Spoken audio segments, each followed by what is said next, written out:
Supreme കോടതി പോലും എന്നെ വിളിക്കുന്നത് തേർഡ് ജെൻഡർ എന്നാണ്. ഞാൻ എങ്ങനെയാണ് 3-ാം സ്ഥാനത്തേക്ക് വരുന്നത്? അപ്പൊ ആരാണ് 1-ാം സ്ഥാനത്ത്, ആരാണ് 2-ാം സ്ഥാനത്ത്? അങ്ങനെയാണെങ്കിൽ സ്ത്രീയും പുരുഷനും ഒരുപോലെയുള്ള എന്നെയല്ല 1-ാം സ്ഥാനത്ത് ഇരുത്തേണ്ടത്. ഞാൻ എങ്ങനെയാണ് 3-ാം സ്ഥാനത്തേക്ക് പോകുന്നത്? മറ്റൊരു പുരുഷൻ അധിക്ഷേപിക്കാൻ ഉപയോഗിക്കുന്ന വാക്കാണ് ശിഖണ്ഡി. കാരണം നീ ആണും പെണ്ണും കെട്ടവനായി. അവൻ ഒരിക്കലും ആണും പെണ്ണും കെടാൻ പാടില്ല എന്നുള്ളത് തന്നെയാണ്. എവിടെയാണ് ആണിന്റെ കെടൽ, എവിടെയാണ് പെണ്ണിന്റെ കെടൽ? എൻ്റെ അഭിമാനം എന്താണെന്നും ഞാൻ എന്താണെന്നും എൻ്റെ ശരീരം എന്താണെന്നും എൻ്റെ ഐഡന്റിറ്റി എന്താണെന്നും മനസ്സിലാക്കുന്ന പുരുഷന്മാരുണ്ട്, പുരുഷ സുഹൃത്തുക്കളുണ്ട്, ആൺകുട്ടികളുണ്ട്. ഇവിടെ 2 ലക്ഷം സ്ത്രീകൾ പൊങ്കാലയിടാമെന്ന സ്ത്രീകൾ ആ സെക്രട്ടേറിയറ്റിന് മുമ്പിൽ പോയിരുന്നെങ്കിൽ അല്പമെങ്കിലും ഒരു ചേഞ്ച് സ്ത്രീകളുടെ വിഷയത്തിൽ ഉണ്ടാവുമെന്ന് ഞാൻ വിചാരിക്കുന്നു. നേരത്തെ പറഞ്ഞ പോലെ മോഹൻലാൽ ചരക്ക് എന്ന് വിളിച്ച് ചന്തിക്കടിച്ചാൽ ആ പെണ്ണിന്റെ കൂടെ നിൽക്കാൻ ആളില്ല. മോഹൻലാലിനെ ഹീറോ ആക്കി കൈയടിക്കാനേ നമുക്ക് കഴിയത്തുള്ളൂ. അതുപോലെ തന്നെയാണ് നിവിൻ പോളിയുടെ കേസും, അതുപോലെ തന്നെയാണ് മമ്മൂട്ടിയുടെ കേസും. പക്ഷെ കേരളത്തിൽ ആദ്യമായിട്ടാണ് ഒരു സിനിമയ്ക്ക് വനിതാ കമ്മീഷൻ സ്വമേധയെ കേസെടുത്തത്. കസബ എന്ന മൂവിക്ക് നമ്മളെല്ലാം ഒളിച്ചു വെക്കുകയാണ്, നമ്മളിലെല്ലാം ഉണ്ടെന്നുള്ളൊരു വലിയൊരു ഭാവത്തോടു കൂടി. അതിനേക്കപ്പുറത്തേക്ക് ചീഞ്ഞു നാറുന്നൊരു സംസ്കാരം തന്നെയാണ് കേരളത്തിൻ്റേത്. എനിക്ക് സ്വാതന്ത്ര്യമുള്ളൊരു നാട്ടിൽ ഇറങ്ങി നടക്കാനും എൻ്റെ സമയങ്ങൾ എൻ്റേതാക്കാനും എൻ്റെ വസ്ത്രം ധരിക്കാനും ഒക്കെ തന്നെ ഞാൻ സൂക്ഷിക്കണം. ആരെ സൂക്ഷിക്കണം? നമ്മളിവിടെ ജെൻഡർ ആൻഡ് ഈക്വാലിറ്റി എന്നുള്ള വിഷയങ്ങൾ വളരെ വ്യക്തമായി പലരും സംസാരിക്കുന്നത് കേട്ടു. ഇതിനു മുമ്പ് സംസാരിച്ച ടീച്ചറാണെങ്കിലും ഈക്വാലിറ്റി എന്നുള്ളത്, ജെൻഡർ എന്നുള്ളത് സ്ത്രീയെയും പുരുഷനെയും മാത്രം അഭിസംബോധന ചെയ്യുന്ന ഒന്നാണെന്നും അവരുടെ റൈറ്റ്സ് ആൻഡ് ഈക്വാലിറ്റി ആണ്, അല്ലെങ്കിൽ ഡിഗ്നിറ്റി ആണ്, വാല്യൂ എന്നുള്ളതൊക്കെ തന്നെയായിരുന്നു പലരും സംസാരിച്ചിരുന്നത്. ആസ് എ ട്രാൻസ്ജെൻഡർ എന്ന നിലയിൽ ഞാൻ സംസാരിക്കാൻ പോകുന്നത് ഈക്വലായിട്ടുള്ള വിഷയങ്ങളാണ് ഞാൻ സംസാരിക്കാൻ പോകുന്നത്. അത് ജെൻഡർ എന്നുള്ള സ്പെക്ട്രത്തെ തകർക്കുക എന്നുള്ളതും കൂടിയാണ് നമ്മൾ ചെയ്യേണ്ടത് എന്നുള്ളത് തന്നെയാണ്. സെക്ഷുവാലിറ്റി, ജെൻഡർ ആൻഡ് സെക്സ് എന്നുള്ള വിഷയങ്ങളൊക്കെ തന്നെ പലപ്പോഴും ഡിസ്ക്രിമിനേഷൻ, സ്റ്റിഗ്മ എന്നുള്ള കാര്യങ്ങൾ നമ്മുടെ ജീവിതങ്ങളിൽ, ലൈഫിൽ കൊണ്ടുവരാനായിട്ട് പലപ്പോഴും സാഹചര്യം ഒരുക്കാറുണ്ട്. ഇപ്പോൾ കൂടി നമ്മൾ സംസാരിക്കുന്നത് പുരുഷൻ്റെയും സ്ത്രീയുടെയും അവകാശങ്ങളെക്കുറിച്ച് മാത്രമാണ്, അവരുടെ മെയിൻ സ്ട്രീമിങ്ങിനെ കുറിച്ച് മാത്രമാണെന്നുള്ളതാണ്. അപ്പോൾ ജെൻഡർ എന്നുള്ളൊരു വിഷയത്തെ നമ്മൾ കൺസേൺ ചെയ്യുമ്പോൾ ജെൻഡർ എന്താണെന്നുള്ളത് ആദ്യം തിരിച്ചറിയണം. സോഷ്യലി കൺസ്ട്രക്റ്റഡ് ആണെന്നുള്ളത് പറഞ്ഞു, പക്ഷെ അത് എത്രത്തോളം ആണ് എന്നുള്ളതാണ്. അവിടെ 45,000-ഓളം സ്പീഷ്യസുകളുള്ള, ജീവജാലങ്ങളുള്ള ഭൂമിയിൽ മനുഷ്യനെന്നുള്ളൊരു ചെറിയ ജീവി ആണിലും പെണ്ണിലും ഒതുങ്ങുന്നതല്ല.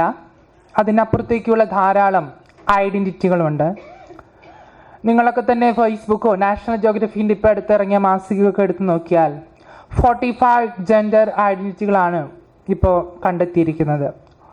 ആണും പെണ്ണും മാത്രമല്ല, ട്രാൻസ്സെക്ഷൽ, ട്രാൻസ്ജെൻഡർ, മറ്റ് ഐഡൻറ്റിറ്റികൾ ധാരാളമുണ്ട്. സെക്സ് ആണെങ്കിൽ ജനനം എന്നുള്ളത് പെനീസോടുകൂടി ആൺകുട്ടിയും വജൈനയോടുകൂടി ഒരു പെൺകുട്ടിയും മാത്രമല്ല, അതിനപ്പുറത്തേക്ക് ഇൻ്റർസെക്സ് വിഭാഗങ്ങളും ജനിക്കപ്പെടുന്നുണ്ട്. നമ്മളൊരു ആൺകുട്ടിയെ ഹി എന്നും ഒരു പെൺകുട്ടിയെ ഷീ എന്നും വിളിക്കുമ്പോൾ 2 ലിംഗവുമുള്ള അല്ലെങ്കിൽ 2 ലിംഗാവസ്ഥയുമുള്ള ഇൻ്റർസെക്സിനെ എന്താണ് നമ്മൾ അഭിസംബോധന ചെയ്യുക? അവരുടെ ഈക്വാലിറ്റിയെ കുറിച്ച് സംസാരിക്കാൻ ആരാണ്? ഇതേ മനുഷ്യഗണത്തിലുള്ള ട്രാൻസ്ജെൻഡേഴ്സിനെ കുറിച്ച് സംസാരിക്കാൻ ആരാണ് തയ്യാറായിട്ടുള്ളത്? അവരുടെ equality, dignity, self respect, sexuality, rights, opportunity, ഇതൊക്കെ തന്നെ സംസാരിക്കേണ്ട ഒരു വിഷയം കൂടിയാണ്. അവിടെയാണ് മാസ്കുലിനിറ്റി, ഫെമിനിറ്റി, ആണത്വം, പെണ്ണത്വം എന്നുള്ള 2 വിഷയങ്ങൾ അടിസ്ഥാനപ്പെടുത്തി ജെൻഡറിനെ നമ്മൾ മാറ്റി നിർത്തുന്നത്. അതുകൊണ്ടാണ് നേരത്തെ ഇതിനു മുമ്പ് സംസാരിച്ച ടീച്ചർ പറഞ്ഞ പോലെ ഒരു ആൺകുട്ടി ജനിക്കുമ്പോൾ അവന് കൊടുക്കുന്ന കളിപ്പാട്ടങ്ങളിൽ പോലും നമ്മൾ ഡിസ്ക്രിമിനേഷൻ കാണിക്കാറുണ്ട്. ഒരു പെൺകുട്ടി ജനിക്കുമ്പോൾ അവൾക്ക് കൊടുക്കുന്ന കളിപ്പാട്ടങ്ങളും നമ്മൾ ഡിസ്ക്രിമിനേഷൻ കാണിക്കാറുണ്ട്. ഒരു ആൺകുട്ടിക്കാണെങ്കിൽ നമ്മൾ തോക്ക്, ഹാർഡായിട്ടുള്ള മറ്റ് വാഹനങ്ങൾ, അങ്ങനെയുള്ള കളിപ്പാട്ടങ്ങൾ കൊടുക്കുകയാണ് ചെയ്യുന്നത്. പെൺകുട്ടിയാണെങ്കിൽ നമ്മൾക്ക് പാവ, മാല, അങ്ങനെയുള്ള സോഫ്റ്റ് ആയിട്ടുള്ള കളിപ്പാട്ടങ്ങൾ കൊടുക്കുകയാണ് ചെയ്യുന്നത്. അപ്പോൾ ഒരു കുഞ്ഞ് ജനിക്കുമ്പോൾ തന്നെ നമ്മൾ ആ കുഞ്ഞിനെ ടോയ്സിലൂടെ ഡിസ്ക്രിമിനേഷൻ ചെയ്യുന്നു, ഡ്രസ് കോഡിലൂടെ, വസ്ത്രത്തിലൂടെ ഡിസ്ക്രിമിനേഷൻ ചെയ്യുന്നു, അവരുടെ ജെൻഡർ ഐഡൻറ്റിറ്റിയെ ഡിസ്ക്രിമിനേഷൻ ചെയ്യുന്നു. ഒരു ആൺകുട്ടിക്ക് എത്രത്തോളം രീതിയിൽ അവൻ്റെ മാസ്കുലിനിറ്റി, അവൻ്റെ ആണധികാര ബോധം അത് കൊടുത്തു വിടാൻ നമ്മുടെ ഫാമിലി സഹായിക്കുന്നുവോ, അതുപോലെ ഈക്വലായിട്ട് ഒരു പെൺകുട്ടിക്ക് അവളുടെ ഫെമിനിറ്റിയെ പ്രകടമായ രീതിയിൽ പ്രദർശിപ്പിക്കാനോ അത് മുന്നോട്ട് കൊണ്ടുവരാനോ സാധിക്കാത്തൊരു സ്ഥിതി തന്നെയാണ് ഇന്നും കേരളത്തിലും ഇന്ത്യയിലൊക്കെ തന്നെ നിലനിൽക്കുന്നത്, ലോകത്ത് പലയിടത്തും. അതിൻ്റെ പുറത്താണ് നമ്മൾ അവകാശം വേണം, നമ്മൾ ഭർത്താവിൻ്റെ വാല് കളയണം, നമ്മൾ ഭർത്താവിനെ കൊണ്ട് ചോറ് വെപ്പിക്കണം, നമ്മൾ ഉന്നമനത്തിലേക്ക് എത്തണം എന്നുള്ളൊരു സംസാരങ്ങൾ ഉണ്ടാവുന്നത്. അതിനപ്പുറത്തേക്ക് നമുക്ക് ജെൻഡർ കോളങ്ങളെ മാറ്റുവാനോ സെക്സ് കോളങ്ങളെ മാറ്റുവാനോ ഇത്തരം വ്യത്യാസങ്ങളെ അല്ലെങ്കിൽ ഇത്തരം ഐഡൻറ്റിറ്റികളെ സ്വീകരിക്കാനോ ഡൈവേഴ്സിറ്റികളെ സ്വീകരിക്കാനോ നമുക്ക് സാധ്യതയില്ലെന്ന് തന്നെയാണ്. കാരണം നമ്മുടെ വിദ്യാഭ്യാസം, മതം, രാഷ്ട്രീയം, സാമൂഹ്യ സാഹചര്യം ഇതൊക്കെ തന്നെ ഒരു തരത്തിൽ നോക്കിയാൽ ഹൈറാർക്കിയുമായും പേട്രിയാർക്കിയുമായും ബന്ധപ്പെട്ട് നിൽക്കുന്നെന്ന് തന്നെയാണ്. അപ്പോൾ ഇവിടെ നേരത്തെ പലരും പറഞ്ഞു പുരുഷന്മാർ അധികാരം കാണിക്കുന്നു എന്നുള്ളത്. എസ് എ ട്രാൻസ്ജെൻഡർ എന്ന നിലയിൽ എന്നിൽ അധികാരം ബോധം കാട്ടിയിട്ടുള്ളത് പുരുഷന്മാർ മാത്രമല്ല, സ്ത്രീകളും അധികാരബോധം കാട്ടിയിട്ടുണ്ട്. സ്ത്രീകൾക്കും അത് കാണിക്കാൻ അറിയാമെന്നുള്ളതാണ്. നമ്മൾ പലയിടത്തായിട്ട് ശ്രദ്ധിക്കുക. ഇപ്പോൾ നമുക്ക് ഒരു എക്സാമ്പിൾ എടുക്കാം. ഇപ്പോൾ ഒരു മഠമാണെങ്കിൽ അവിടെ ഒരു അധികാരിയുണ്ട്. അതൊരു സ്ത്രീയുടെ രൂപത്തിലുള്ള അധികാരബോധം കാണിക്കുന്ന ഒരു മദറായിരിക്കാം. അവർ അവരുടെ താഴേക്കിടയിൽ കിടക്കുന്ന അല്ലെങ്കിൽ താഴെ നിൽക്കുന്ന എല്ലാവർക്കുമെതിരെയും അധികാരബോധം കാണിക്കാം. നമുക്ക് എക്സാമ്പിളായി എടുക്കാൻ ആകെ നമ്മുടെ ഇന്ത്യൻ ചരിത്രത്തിൽ ഇന്ദിരാഗാന്ധി മാത്രമേ ഉള്ളൂ ഒരു അധികാരബോധി അല്ലെങ്കിൽ അധികാര ബോധത്തിൽ നിൽക്കുന്ന ഒരു ധീര വനിത, ഉരുക്ക് വനിത എന്നുള്ള രീതിയിൽ സംസാരിക്കുന്നു. അല്ലെങ്കിൽ നമ്മൾ അയൺ ലേഡി എന്ന് വിളിക്കുന്നത് അതുകൊണ്ട് തന്നെയാണ്. കാരണം ഒരു അധികാരത്തിനും ഒരു സ്ട്രെങ്ത്തിനും ഒരു കരുത്തിനൊക്കെ തന്നെ നമ്മൾ അയണിനോട്, ഇരുമ്പിനോട് സാദൃശ്യം കൊടുത്തിട്ടുണ്ട്. അല്ലെങ്കിൽ കരുത്തിന് പ്രതീകം തന്നെയായിട്ടാണ് സോഷ്യലി കൺസ്ട്രക്റ്റഡ് ആയിട്ട് ഇപ്പോൾ പുരുഷന്മാർക്ക് സിക്സ് പാക്ക് എന്നുള്ളത് ഒരു ഫാഷനായിട്ട് നിൽക്കുന്നത്. പക്ഷെ നമ്മുടെ ലോക നേതാക്കന്മാർക്ക് ആർക്കും സിക്സ് പാക്ക് ഇല്ല എന്നുള്ളത് നമുക്ക് കണ്ടറിയാം. ശ്രീനാരായണ ഗുരുവിനോ മഹാത്മാഗാന്ധിക്കോ ഒന്നും സിക്സ് പാക്ക് ഇല്ല എന്നുള്ളതാണ്. ഇന്ന് അധികാരബോധങ്ങൾ അത് തന്നെയാണ് പലപ്പോഴും ചിന്തിക്കുന്നത്. പ്രത്യേകിച്ച് നമ്മുടെ യുവതലമുറ. സിക്സ് പാക്ക് ഉണ്ടായാലും മസിൽസ് ബോഡി ഉണ്ടായാലും മാത്രമാണ് ഞാൻ പുരുഷൻ, എനിക്ക് മീശി ഉണ്ടായാലും എനിക്ക് നല്ല താടി ഉണ്ടായാലും എനിക്ക് നന്നായി ദൃഢമായി സംസാരിക്കാൻ കഴിയുന്നതാണ് ഞാനാണ് പുരുഷൻ, ഞാനാണ് അധികാരി. അതിന് താഴെയാണ് മറ്റുള്ളവർ. അതേ പുരുഷഗണത്തിലുള്ളവ ഒരു സൂക്ഷിച്ച ശരീരമുള്ളവൻ, കുറിയവനായിക്കോട്ടെ കറുത്തവനായിക്കോട്ടെ, അവൻ നിൽക്കുമ്പോൾ അവനെ വരെ പുരുഷന്മാരായിട്ടുള്ള അധികാരബോധങ്ങൾ പലപ്പോഴും അവനെ വരെ താഴ്ത്തിക്കെട്ടാറുണ്ട് എന്നുള്ളതാണ്. അല്പം സ്ത്രൈണതയോടുകൂടി നടക്കുന്ന ഒരു പുരുഷനാണെങ്കിൽ നീ നാണം കുണുങ്ങി എന്നുള്ളതാണ്. അതുകൊണ്ട് തന്നെ ഒരു നേരത്തെ ടീച്ചർ പറഞ്ഞത് ഒരു സ്ത്രീയുടെ ബാഗ് ഇട്ട് വന്ന ഒരു മാഷിനെ ഇതുപോലെ ഹറാസ് ചെയ്യാനായിട്ട് മറ്റൊരു പുരുഷന് സാധിക്കുന്നു എന്നുള്ളത്, അത് മാഷ് മാത്രമല്ല സ്ത്രീകൾ അതുപോലെ ചെയ്യുന്നുള്ളത് തന്നെയാണ്. എനിക്ക് തോന്നുന്നു സ്ത്രീ ടീച്ചർമാർ അവിടെ പറഞ്ഞിട്ടുണ്ടോ ഈ മാഷ് എന്താ പെണ്ണുങ്ങളുടെ ബാഗ് ഇട്ട് വന്നിരിക്കണേന്ന്. അത് സ്ത്രീ മാത്രമല്ല എന്ന് തോന്നുന്നു. നമ്മുടെ പൊതുബോധം അങ്ങനെ തന്നെയാണ്. നമ്മുടെ വസ്ത്ര സ്വാതന്ത്ര്യമായാലും സഞ്ചാര സ്വാതന്ത്ര്യമായാലും എന്ന് തന്നെയാണ്. ഇന്നും ഒരു ആൺകുട്ടി പുറത്തിറങ്ങി നടക്കുന്നത് പോലെ, അവൻ്റെ സ്വീകാര്യതകൾ എടുക്കുന്ന പോലെ, അവൻ്റെ ആവശ്യങ്ങൾ നടത്തുന്നത് പോലെ ഒരു പെൺകുട്ടിക്ക് എത്രത്തോളം സ്വീകാര്യതയുണ്ടെന്ന് നമുക്ക് മനസ്സിലാക്കാൻ പറ്റും എന്നുള്ളത് തന്നെയാണ്. കാരണം നമ്മൾ എത്രയൊക്കെ ജെൻഡർ ഈക്വാലിറ്റി പറഞ്ഞാലും ഇന്നിവിടെ ഇരിക്കുന്ന പെൺകുട്ടികൾ പഠിക്കുന്ന കോളേജുകളുടെ ഹോസ്റ്റൽ 6 മണി കഴിഞ്ഞാൽ ക്ലോസ് ആണ്. അതിനപ്പുറത്തേക്ക് ആൺകുട്ടികളുടെ സമയം വളരെ വിപുലമാണ്. അവരുടെ സഞ്ചാര സമയങ്ങളൊക്കെ തന്നെ അതിനപ്പുറത്തേക്കാണെന്നുള്ളത് തന്നെയാണ്. അതിനപ്പുറത്തേക്ക് ആൺകുട്ടിയെയും പെൺകുട്ടിയെയും ഒരുപോലെ കാണാനും ഒന്നിച്ചിരുന്ന് പഠിക്കാനും പരസ്പരം മനസ്സിലാക്കാനും സാധിക്കാനും ഒക്കെ തന്നെ വരുന്ന ഒരു സാമൂഹ്യ അന്തരീക്ഷം നമുക്കിടയിൽ ഇല്ല എന്ന് തന്നെയാണ്. കാരണം നമ്മൾ ആണിനെയും പെണ്ണിനെയും കുറിച്ച് മാത്രമാണ് സംസാരിക്കുന്നത്. അതിലാണെങ്കിൽ പുരുഷന് ആണത്വം വേണം, അവൻ ഒരിക്കലും ആണും പെണ്ണും കെടാൻ പാടില്ല എന്നുള്ളത് തന്നെയാണ്. എവിടെയാണ് ആണിൻ്റെ കെടൽ, എവിടെയാണ് പെണ്ണിൻ്റെ കെടൽ? കഴിഞ്ഞ ആഴ്ചയാണ് പ്രതിപക്ഷ നേതാവ് രമേശ് ചെന്നിത്തല ശിഖണ്ഡി എന്ന് വിളിച്ച് അധിക്ഷേപിച്ചത് വേറൊരു നേതാവിനെ. നിയമസഭാ കാര്യങ്ങളിൽ പോലും, അല്ലെങ്കിൽ അത്തരം അധികാര ബോധങ്ങളിൽ പോലും, അല്ലെങ്കിൽ പൊതുപ്രവർത്തകരിൽ പോലും, അല്ലെങ്കിൽ ഇത്തരം ജനങ്ങൾക്ക് നല്ലത് ചെയ്യേണ്ട ആൾക്കാരിൽ നിന്ന് പോലുമാണ് ഇത്തരം അധിക്ഷേപങ്ങൾ ഉണ്ടാവുന്നത്. അതും ഇത്ര മോശമായ രീതിയിൽ. മറ്റൊരു പുരുഷൻ അധിക്ഷേപിക്കാൻ ഉപയോഗിക്കുന്ന വാക്കാണ് ശിഖണ്ഡി. കാരണം നീ ആണും പെണ്ണും കെട്ടവനായി, അതുകൊണ്ട് നിന്റെ യോഗ്യത, നിന്റെ ആണത്വം അവിടെ നശിച്ചു പോയി. ഈവൻ സുപ്രീം കോടതി പോലും എന്നെ വിളിക്കുന്നത് തേർഡ് ജെൻഡർ എന്നാണ്. ഞാൻ എങ്ങനെയാണ് 3-ാം സ്ഥാനത്തേക്ക് വരുന്നത്? അപ്പൊ ആരാണ് 1-ാം സ്ഥാനത്ത്? ആരാണ് 2-ാം സ്ഥാനത്ത്? എന്റെ യോഗ്യത എന്താണ് 3-ാം സ്ഥാനത്തേക്ക് ഇരിക്കാനായിട്ട്? എങ്ങനെയാണ് സ്ത്രീയുടെ യോഗ്യത 2-ാം സ്ഥാനത്തേക്ക് ഇരിക്കാനായിട്ട്? എങ്ങനെയാണ് പുരുഷന്റെ യോഗ്യത 1-ാം സ്ഥാനത്ത് ഇരിക്കാനായിട്ട്? പുരുഷന്റെ മാസ്കുലിൻ പവർ ആണോ, അവന്റെ ശാരീരിക പ്രകൃതിയാണോ അവൻ 1-ാം സ്ഥാനത്ത് ഇരുത്തുന്നത്? സ്ത്രീയുടെ ഫെമിനിറ്റി ആണോ, സ്ത്രീയുടെ ശാരീരിക പ്രകൃതിയാണോ അവളെ 2-ാം സ്ഥാനത്ത് ഇരുത്തുന്നത്? അങ്ങനെയാണെങ്കിൽ സ്ത്രീയും പുരുഷനും ഒരുപോലെയുള്ള എന്നെയല്ല 1-ാം സ്ഥാനത്ത് ഇരുത്തേണ്ടത്. ഞാൻ എങ്ങനെയാണ് 3-ാം സ്ഥാനത്തേക്ക് പോകുന്നത്? ഇവരെക്കാട്ടും, അല്ലെങ്കിൽ ഒരു പുരുഷന് പുരുഷനായി മാത്രം ചിന്തിക്കാനും പ്രവർത്തിക്കാനും കഴിയുന്നു, ഒരു സ്ത്രീക്ക് സ്ത്രീയായി മാത്രം ചിന്തിക്കാനും പ്രവർത്തിക്കാനും കഴിയുമെങ്കിൽ ഈ രണ്ടവസ്ഥയും, അല്ലെങ്കിൽ സ്ത്രീത്വവും പുരുഷത്വവും, മാസ്കുലിനിറ്റിയും ഫെമിനിറ്റിയുമുള്ള ഞാനാണ് 1-ാമതെത്തേണ്ടത്.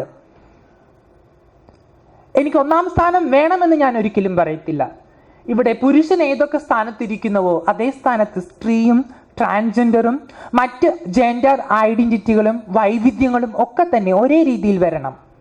അത് രാഷ്ട്രീയത്തിലായാലും മതത്തിലായാലും പൊതു സാമൂഹ്യ സാഹചര്യങ്ങളിലായാലും ഏത് കാര്യത്തിലായാലും ഇന്ന് അവർ അനുഭവിക്കുന്ന ഏത് തരം ഡിസ്ക്രിമിനേഷൻ മാറ്റാനൊക്കെ തന്നെ വലിയൊരു സാധ്യതയുള്ളൊരു വിഷയം കൂടിയാണ് ഈക്വലായി മനുഷ്യരെ പരിഗണിക്കുക എന്നുള്ളത്. ഇന്നും ഈക്വലായി ഏതൊക്കെ രീതിയിലാണ് സ്ത്രീയെയും പുരുഷനെയും പരിഗണിക്കുന്നത്, അവിടെയാണ് ട്രാൻസ്ജെൻഡേഴ്സ് സംവിധാനങ്ങൾ വരുന്നത്. കാരണം സ്ത്രീകൾ അവരുടെ അവകാശങ്ങൾ സംസാരിച്ചു തുടങ്ങി, ചരിത്ര കാലം മുതൽ, പഴക്കം മുതൽ അവർ സംസാരിച്ചു തുടങ്ങി. പക്ഷെ എന്നിട്ടും അവർക്ക് 50% സംവരണം മാത്രമേ നേടാൻ കഴിഞ്ഞിട്ടുള്ളൂ. പലയിടത്തും അത് പൂർണ്ണമായിട്ട് നേടാൻ ഇപ്പോഴും കഴിഞ്ഞിട്ടില്ലെന്ന് തന്നെയാണ്. അവിടെയാണ് ട്രാൻസ്ജെൻഡേഴ്സ് ഈ കാലഘട്ടത്തിൽ അവരുടെ അവകാശങ്ങളെക്കുറിച്ച് സംസാരിക്കുന്നത്. അങ്ങനൊരു സാമൂഹ്യ സാഹചര്യത്തിലാണ് ഞാൻ അടക്കമുള്ളവർ നിൽക്കുന്നത്. എൻ്റെ ഡിഗ്നിറ്റി, എൻ്റെ ഈക്വാലിറ്റി മറ്റൊരു രാജ്യത്തുമില്ലാത്ത ബൃഹത്തായ ഭരണഘടനയുള്ള ഇന്ത്യയിൽ വസ്ത്രം, അഭിപ്രായം, സമയം, സ്വാതന്ത്ര്യം, വിദ്യാഭ്യാസം, തൊഴിൽ, ലിംഗം, ലൈംഗികത, മതം, ഏത് കാര്യത്തിലും വ്യത്യസ്തമായ അഭിപ്രായവും വ്യത്യസ്തമായ അവകാശവും എല്ലാ തരത്തിലുള്ള ഡിഗ്നിറ്റിയും ഈക്വാലിറ്റിയും ഒക്കെയുള്ള ഭരണഘടനയിൽ എഴുതി വെച്ചിരിക്കുന്ന കാര്യങ്ങളാണ്. അവിടെ ആണിന് ഇത്ര അവകാശം, പെണ്ണിന് ഇത്ര അവകാശം, ട്രാൻസ്ജെൻഡറിന് ഇത്ര അവകാശം എന്നല്ല എഴുതി വെച്ചിരിക്കുന്നത്. വളരെ വ്യക്തമായി ആസ് എ പേഴ്സൺ ആണ് അവിടെ അവകാശം, വ്യക്തിക്കാണ് അവിടെ അവകാശങ്ങൾ കൊടുത്തിരിക്കുന്നത്. അങ്ങനെയാണെങ്കിൽ എന്തുകൊണ്ടാണ് 2-ാം വിഭാഗക്കാരായ സ്ത്രീകൾക്ക് അതൊന്നും ലഭിക്കാതെ പോകുന്നത്? വനിതാ ദിനത്തിന് മാത്രം ബി ബോൾഡ് എന്ന് പറയുകയും വനിതാ ദിനത്തിന് മാത്രം രാത്രികൾ ഞങ്ങളുടേത് കൂടെയാണെന്ന് പറയുകയും ഒരു സ്ഥിതി വരേണ്ടി വരുന്നത്. അതിനപ്പുറത്തേക്ക് എല്ലാ ദിവസവും, എല്ലാ ആഴ്ചയിലും, എല്ലാ മാസങ്ങളിലും, എല്ലാ വർഷങ്ങളിലും അവരുടെ ഇടങ്ങളാണെന്ന് പറയാൻ നമുക്ക് എന്തുകൊണ്ട് പറ്റുന്നില്ല? എന്തുകൊണ്ടാണ് ഇന്നും പുരുഷൻ സ്ത്രീയെ പീഡിപ്പിച്ചു, ട്രാൻസ്ജെൻഡറിനെ പുരുഷൻ പീഡിപ്പിച്ചു എന്നുള്ള വാർത്തകൾ വരുന്നത്? അതിനപ്പുറത്തേക്ക് എന്തുകൊണ്ടാണ് സ്ത്രീ പുരുഷനെ പീഡിപ്പിച്ചു എന്നുള്ള വാർത്തകൾ വരാത്തത്? ട്രാൻസ്ജെൻഡർ പുരുഷനെ പീഡിപ്പിച്ചു എന്നുള്ള വാർത്തകൾ വരാത്തത്? കാരണം ഞാൻ ഇത്തരം വിഷയങ്ങൾ സംസാരിക്കുമ്പോൾ പുരുഷന്മാർ പലപ്പോഴും എന്നോട് സംസാരിക്കാറുണ്ട്, ശീതളിന് പുരുഷന്മാരുടെ വിരോധമായിട്ടാണോ എന്നുള്ളത്. അല്ല, ഒരിക്കലുമല്ല. കാരണം എനിക്ക് ധാരാളം പുരുഷ സുഹൃത്തുക്കളുണ്ട്, വളരെ സപ്പോർട്ടീവായിട്ടുള്ള പുരുഷ സുഹൃത്തുക്കളുണ്ട്, നമ്മളെ മനസ്സിലാക്കുന്ന പുരുഷ സുഹൃത്തുക്കളുണ്ട്. എൻ്റെ അഭിമാനം എന്താണെന്നും ഞാൻ എന്താണെന്നും എൻ്റെ ശരീരം എന്താണെന്നും എൻ്റെ ഐഡന്റിറ്റി എന്താണെന്നും മനസ്സിലാക്കുന്ന പുരുഷന്മാരുണ്ട്, പുരുഷ സുഹൃത്തുക്കളുണ്ട്, ആൺകുട്ടികളുണ്ട്. അങ്ങനെ എന്നെ മനസ്സിലാക്കാൻ പറ്റുന്നുവെങ്കിൽ എന്തുകൊണ്ട് സ്ത്രീകളെ മനസ്സിലാക്കാൻ പറ്റുന്നില്ല എന്നുള്ളത് തന്നെയാണ്. ഇന്നത്തെ സാമൂഹ്യ സാഹചര്യം അത്രത്തോളം മോശമാണെന്ന്. കാരണം ഒരു കാലത്ത് സ്ത്രീകളെ കുറിച്ച് മാത്രമാണ്, അല്ലെങ്കിൽ ഇക്കാലം അത്രയും ഇന്ന് ചരമകോളങ്ങൾ വരുന്ന പോലെയാണ് ഇന്ന് പീഡന കഥകൾ വരുന്നത്. അവിടെ ഇപ്പോൾ ട്രാൻസ്ജെൻഡേഴ്സിനെയും വളരെ മോശമായിട്ട് സമൂഹത്തിലുള്ളവർ കൈകാര്യം ചെയ്യുന്ന സ്ഥിതിയിലുണ്ട്. പോലീസ് മാത്രമല്ല, സാമൂഹ്യമായിട്ട് സദാചാരം കയ്യിലെടുക്കുന്ന പുരുഷന്മാരും സ്ത്രീകളും അടക്കമുണ്ടെന്നുള്ളതാണ്. അപ്പം എന്നാണ് ആ ഒരു കാലഘട്ടം മാറാൻ സാധിക്കുക? കാരണം ഇന്നലെ തൃശ്ശൂർ ട്രാൻസ്ജെൻഡേഴ്സിനെ ആക്രമിച്ചതുമായി ബന്ധപ്പെട്ട് CM കാണാൻ പോയി. CM പറഞ്ഞു വേണ്ടതുപോലെ നടപടിയെടുക്കാം. DGP കണ്ടപ്പോൾ അദ്ദേഹം പറഞ്ഞത് വനിതയുടെ കവർകളായിട്ടുള്ള ദീപ്തിക്കാണ് ആക്രമണം നേരിട്ടത്.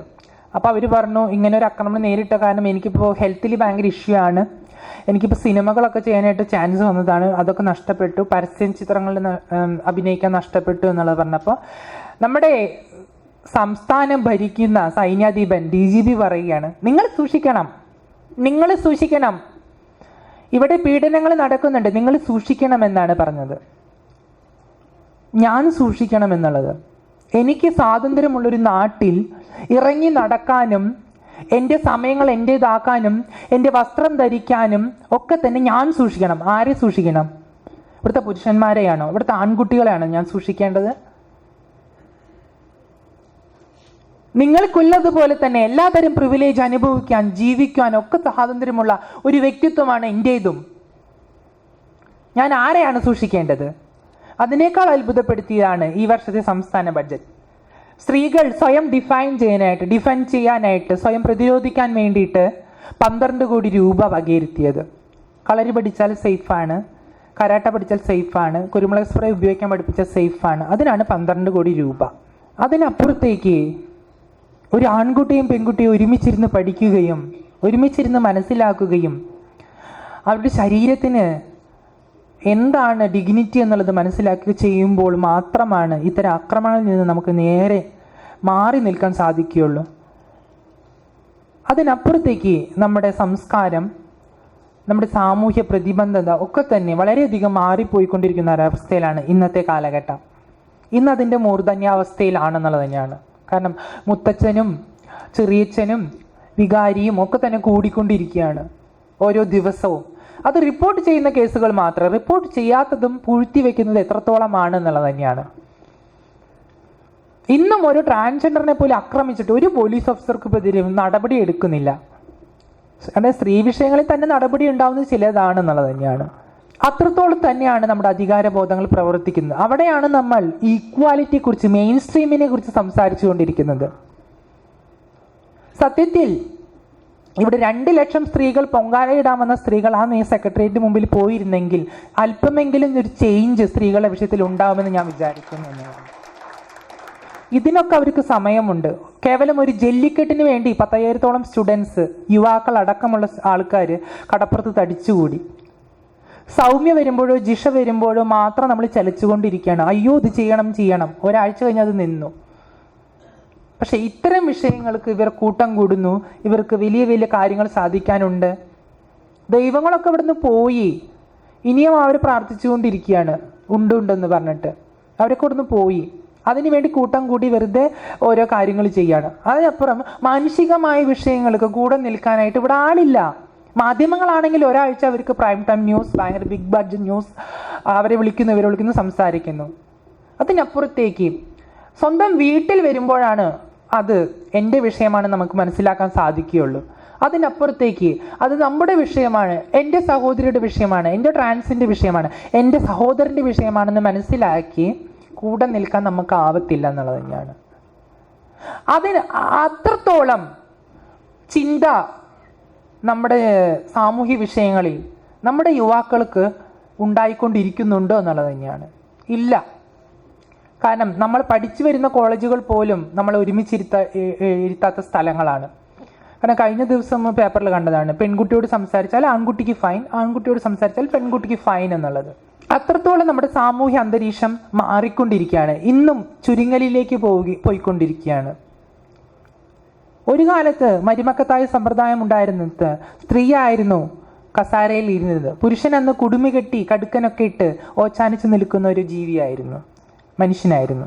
ഇന്നത് മാറി. ഇന്ന് അവിടെ അധികാരബോധങ്ങൾ പ്രവർത്തിച്ചു തുടങ്ങി, മാസ്കുലിനിറ്റി പ്രവർത്തിച്ചു തുടങ്ങി. അതിന് താഴെയായി ഫെമിനിറ്റി എന്നുള്ളത്, അതിന് താഴെയായി ട്രാൻസ് ഐഡന്റിറ്റി എന്നുള്ളത്. അവിടെ യോഗ്യതയാണ് ഓരോ വ്യക്തിയെയും അളക്കുന്നത്. സ്ഥാനങ്ങളും സ്ഥാനമാനങ്ങളും അംഗീകാരങ്ങളും ഇടപാടുകളുമൊക്കെ തന്നെ നിലകൊള്ളാനൊക്കെ തന്നെ സാധ്യതയുള്ള ഒരു നിലപാട് ഇന്നും അത്തരം സാമൂഹ്യ വിഷയങ്ങളിൽ മാറിക്കൊണ്ടിരിക്കുന്നൊരവസ്ഥ ഇല്ലെന്ന് തന്നെ വേണമെങ്കിൽ പറയാം. നമ്മുടെ വിദ്യാഭ്യാസം അതിൽ വലിയൊരു പങ്ക് വഹിക്കുന്നുണ്ടെന്നുള്ളത് തന്നെയാണ്. ഇന്നും അമ്മ കുളിപ്പിക്കുന്നു, അമ്മ ചോറ് കൊടുക്കുന്നു, അമ്മ ഉടുപ്പിടിപ്പിക്കുന്നു എന്നുള്ളതല്ലാതെ അച്ഛൻ ആ ജോലി ചെയ്യുന്നില്ല എന്നുള്ളത് തന്നെയാണ്. അച്ഛന് പ്രത്യേകിച്ച് ജോലികൾ പറഞ്ഞിട്ടുണ്ടെന്നുള്ളത് തന്നെയാണ്. അതിനപ്പുറത്തേക്ക് ഇത്തരം ഐഡൻറ്റിറ്റികളെക്കുറിച്ചോ സെക്ഷുവാലിറ്റികളെക്കുറിച്ചോ സെക്സിനെക്കുറിച്ചോ ഒന്നും തന്നെ നമ്മൾ ചർച്ച ചെയ്യപ്പെടുന്നില്ലെന്ന് തന്നെയാണ്. മനുഷ്യൻ എന്നൊരു സാമൂഹ്യ ജീവിയെക്കുറിച്ച് ചർച്ച ചെയ്യുന്നില്ല. അവൻ്റെ ശരീരങ്ങളെക്കുറിച്ച് അവൻ്റെ അവകാശങ്ങളെക്കുറിച്ച് കുട്ടികളെ പഠിപ്പിക്കുന്നില്ലെന്ന് തന്നെയാണ്. ആ ശരീരങ്ങൾക്ക് ഡിഗ്നിറ്റി ഉണ്ട്, ഈക്വാലിറ്റി ഉണ്ട്, സെൽഫ് റെസ്പെക്റ്റ് ഉണ്ട്, പദവികളുണ്ട് എന്നുള്ളത് നമ്മൾ പഠിപ്പിക്കുന്നില്ലെന്ന് തന്നെയാണ്. പലപ്പോഴും സിനിമകൾ, നേരത്തെ ഇവിടെ പറഞ്ഞതുപോലെ സിനിമകളും ചരിത്രങ്ങളും പുസ്തകങ്ങളും സാഹിത്യങ്ങളും ഒക്കെ തന്നെ വലിയൊരു തോതിൽ ഇതിന് പങ്കുവഹിക്കുന്നുണ്ട്. നേരത്തെ പറഞ്ഞ പോലെ മോഹൻലാൽ ചരക്ക് എന്ന് വിളിച്ച് ചന്തിക്കടിച്ചാൽ ആ പെണ്ണിൻ്റെ കൂടെ നിൽക്കാൻ ആളില്ല. മോഹൻലാലിനെ ഹീറോ ആക്കി കൈയടിക്കാനേ നമുക്ക് കഴിയത്തുള്ളൂ. അതുപോലെ തന്നെയാണ് നിവിൻ പോളിയുടെ കേസും, അതുപോലെ തന്നെയാണ് മമ്മൂട്ടിയുടെ കേസും. ഇന്ത്യയിൽ സ്ത്രീകൾക്കെതിരെ നിയമം അല്ലെങ്കിൽ ഇത്തരം രീതിയിൽ ഡിസ്ക്രിമിനേഷൻ സ്റ്റിഗ്മ നടന്നാൽ നിയമം എടുക്കാനുള്ളൊരു നാടാണ് ഇന്ത്യ എന്ന് പറയുന്നത്. പക്ഷെ കേരളത്തിൽ ആദ്യമായിട്ടാണ് ഒരു സിനിമയ്ക്ക് വനിതാ കമ്മീഷൻ സ്വമേധയെ കേസെടുത്തത്, കസബ എന്ന മൂവിക്ക്. കാരണം സ്ത്രീകൾക്ക് അവരുടെ റൈറ്റ്സിനെ കുറിച്ചുള്ളൊരു വ്യക്തമായ ധാരണ ഇന്നും നമ്മൾ കൊടുക്കുന്നില്ല എന്ന് തന്നെയാണ്. വിദ്യാഭ്യാസം നേടുന്നുണ്ട് എന്ന് പറയുന്നുണ്ടെങ്കിൽ പോലും അവരുടെ സ്വാതന്ത്ര്യ അവകാശത്തെക്കുറിച്ച് അവർ വിദ്യാഭ്യാസം നേടുന്നില്ല. എങ്ങനെയാണ് സമൂഹത്തോട് പ്രതികരിക്കേണ്ടത്? ഗുൺഫും കളരിയും കരാട്ടയും പഠിച്ചുകൊണ്ടല്ല സമൂഹത്തോട് പ്രതികരിക്കേണ്ടത്. അതിനേക്കാൾ അപ്പുറം നമ്മൾ നമ്മുടെ ആൺകുട്ടികളെയും പുരുഷന്മാരെയും വിദ്യാഭ്യാസത്തിലൂടെ ബോധവൽക്കരിക്കേണ്ടത് അത്യാവശ്യമാണെന്നുള്ളത് തന്നെയാണ്. ഓരോ മനുഷ്യൻ്റെ ശരീരത്തിനും അവകാശമുണ്ട് എന്നുള്ളത് മനസ്സിലാക്കേണ്ടത് അത്യാവശ്യമാണ്. അതിനപ്പുറത്തേക്ക് ഐഡൻറ്റിറ്റി, ഈക്വാലിറ്റി എന്നുള്ളത് മനസ്സിലാക്കി കൊടുക്കേണ്ടതും അത്യാവശ്യമാണ്. അവിടെ നിയമങ്ങൾ പ്രധാന പങ്ക് വഹിക്കേണ്ടത് അത്യാവശ്യമാണ്. രാഷ്ട്രീയങ്ങളിൽ പല രീതിയിൽ ഒക്കെ തന്നെ അതിൻ്റെ ഒരു സാധ്യത പലപ്പോഴും മങ്ങിപ്പോകുന്നുണ്ട്. കാരണം ഇവിടുത്തെ പുരുഷന്മാരെക്കാട്ടും അനുപാതം സ്ത്രീകളാണ്.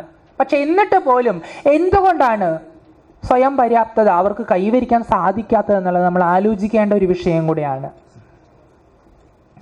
കാരണം ഈ കഴിഞ്ഞ ഒരു 2 മാസം മുൻപ് വുമൺ സ്റ്റഡി നടത്തിയ ഒരു സർവേയിൽ ചോദ്യം ഇതായിരുന്നു. സ്ത്രീകളോടായിരുന്നു സർവേ നടത്തിയത്. സ്ത്രീകളോടായിരുന്നു ചോദ്യം: നിങ്ങളുടെ പുരുഷനോ പുരുഷ പങ്കാളിയോ കാമുകനോ ലിവിങ് ടുഗദർ പാർട്ട്ണറോ ഭർത്താവോ നിങ്ങളുടെ മുഖത്തടിക്കുകയാണെങ്കിൽ എന്താണ് നിങ്ങൾക്ക് ഫീൽ ചെയ്യുക എന്നുള്ളത്. 65% സ്ത്രീകളും ഉത്തരം നൽകിയത് ഞാൻ നന്നാവാൻ വേണ്ടിയിട്ടായിരിക്കും മുഖത്തടിച്ചതെന്നാണ് തന്നെയാണ് പറഞ്ഞത്. അപ്പം അത്രത്തോളം സ്വന്തം ശരീരത്തിന് ഏറ്റൊരു പ്രഹരം, വയലൻസ്, അതൊരു വയലൻസ് ആണ്, ഡിസ്ക്രിമിനേഷനാണ്, സ്റ്റിഗ്മയാണെന്ന് മനസ്സിലാക്കാൻ ഇവിടുത്തെ സ്ത്രീകൾക്ക്, ഇന്ത്യൻ സ്ത്രീകൾക്ക് കഴിയാതെ പോകുന്നു എന്നുള്ളത് തന്നെയാണ്. വനിതാ ദിനത്തിൽ മാത്രം സ്വന്തം ഐഡന്റിറ്റിയെക്കുറിച്ച് സംസാരിക്കുകയും സ്വന്തം സെൽഫ് റെസ്പെക്റ്റിനെ കുറിച്ച് സംസാരിക്കുകയും ഇടങ്ങളെക്കുറിച്ചും സമയങ്ങളെക്കുറിച്ചും വസ്ത്രങ്ങളെക്കുറിച്ചും പോകേണ്ട ഇടങ്ങളെക്കുറിച്ചും അധികാരങ്ങളെക്കുറിച്ചൊക്കെ സംസാരിക്കുന്ന നമ്മൾ നിത്യജീവിതത്തിൽ അത് പാലിക്കാൻ തയ്യാറാവണമെന്നത് തന്നെയാണ്. സ്വന്തം കുടുംബത്തിൽ നിന്നാണ് ഡിസ്ക്രിമിനേഷൻ ആദ്യം മാറ്റിയെടുക്കേണ്ടത്. അതിനിവിടുത്തെ യുവാക്കൾ ശ്രമിക്കണമെന്ന് തന്നെയാണ്. സ്വന്തം കുടുംബത്തിൽ സ്വന്തം അമ്മയോടും സ്വന്തം സഹോദരിയോടും സ്വന്തം ട്രാൻസ്ജെൻഡർ സഹോദരനോടും സഹോദരിയോടും ചെയ്യുന്ന ഡിസ്ക്രിമിനേഷൻ സ്വന്തം ഫാമിലിയിൽ നിന്നുള്ളവർ അത് മാറ്റിയെടുക്കണം. ഇത്തരം ഐഡൻറ്റിറ്റികളെ മനസ്സിലാക്കാൻ ശ്രമിക്കണം. സ്ത്രീ എന്നുള്ളതും ട്രാൻസ് എന്നുള്ളതും ഇത്തരം ഐഡൻറ്റിറ്റികൾ എന്നുള്ളതും എന്നും ഡിസ്ക്രിമിനേഷന് വക കൊടുക്കാനുള്ളവരല്ല. അവരുടെ ശരീരത്തിന് സ്വാതന്ത്ര്യമുണ്ട്, അഭിമാനമുണ്ട് എന്നുള്ളത് മനസ്സിലാക്കി കൊടുക്കാൻ നമ്മുടെ കുഞ്ഞുങ്ങളെ പഠിപ്പിക്കണം എന്നുള്ളത് തന്നെയാണ്. LKGയിൽ ഒരുമിച്ചിരിക്കുന്ന ആൺകുട്ടിയെയും പെൺകുട്ടിയെയും UKG എത്തുമ്പോൾ മാറി നിൽക്കടാ, നീ എന്താടാ അവളെ കെട്ടിപ്പിടിച്ചിരിക്കുന്നത് എന്ന് പറയുന്ന ടീച്ചറാണ് ആദ്യം അവരെ ഡിസ്ക്രിമിനേഷൻ ചെയ്യുന്നത്. അപ്പോഴാണ് ആൺകുട്ടിക്ക് ബോധ്യമാവുന്നത്, അവളെ കെട്ടിപ്പിടിച്ചാൽ എന്തോ പ്രശ്നമുണ്ടല്ലേ, അവളുടെ അടുത്തിരുന്നാൽ എന്തോ പ്രശ്നമുണ്ടല്ലേ എന്ന് മനസ്സിലാക്കുന്നത്. അത് തന്നെയാണ് പെൺകുട്ടിക്ക് മനസ്സിലാവുന്നത്. അവൻ എൻ്റെ അടുത്തിരുന്നപ്പോൾ ടീച്ചർ അവനെ പിടിച്ചുകൊണ്ടുപോയില്ല, എന്തോ ഉണ്ടല്ലോ എന്ന്. ആ ക്യൂരിയോസിറ്റിയാണ് ഇന്നും എല്ലാ സ്ഥലങ്ങളിലും വർക്കൗട്ട് ചെയ്യുന്നത്. അതെല്ലാ സ്ഥാപനങ്ങളിലും വിദ്യാഭ്യാസം, തൊഴിലിടങ്ങൾ, നിയമങ്ങൾ ഒക്കെ തന്നെ അതിന് വലിയൊരു പങ്ക് വഹിക്കുന്നുണ്ട്. അതിനേക്കപ്പുറത്തേക്ക് നമ്മൾ ഈക്വാലിറ്റി എന്നുള്ളത് നമുക്ക് ഇപ്പോഴും കിട്ടാക്കനിയാണെന്നുള്ളത് സത്യം തന്നെയാണ്. അതിൻ്റെയൊക്കെ തന്നെ വലിയൊരു വിക്ടിമായിട്ട് തന്നെയാണ് ഞാനിവിടെ നിൽക്കുന്നത്. പൊതുനിരത്തിൽ സഭ്യമുള്ളൊരു വസ്ത്രത്തോടു കൂടി സഞ്ചരിക്കാൻ പോലും അവകാശമില്ലാതെ നിൽക്കുന്ന ഒരു ട്രാൻസ്ജെൻഡർ എന്നുള്ളൊരു നിലയിൽ സംസാരിക്കാൻ വരേണ്ടി വരുന്നു നിങ്ങളുടെ മുമ്പിൽ എന്ന് തന്നെയാണ്. പക്ഷേ ഒരു ട്രാൻസ്ജെൻഡർ എന്ന നിലയിൽ ഞാനവിടെ സംസാരിക്കുമ്പോൾ പോലും എൻ്റെ സമുദായത്തിൽപ്പെട്ട ഒരു ലെസ്ബിയനോ, ഗേക്കോ, ബൈസെക്ഷലിനോ ഇവിടെ നിന്ന് സംസാരിക്കാൻ യോഗ്യതയുണ്ടോ എന്നുള്ളത് നമ്മൾ ചർച്ച ചെയ്യേണ്ട വിഷയമാണ്. ഫെമിനിസം, ഗേയിസം, ലെസ്ബിയനിസം, ട്രാൻസിസം ഇതൊക്കെ തന്നെ പാശ്ചാത്യമല്ലേ എന്ന് ചിന്തിക്കുന്ന സാധാരണ ചിന്താഗതിക്കാർ മാത്രമാണ് നമ്മൾ കേരളീയർ.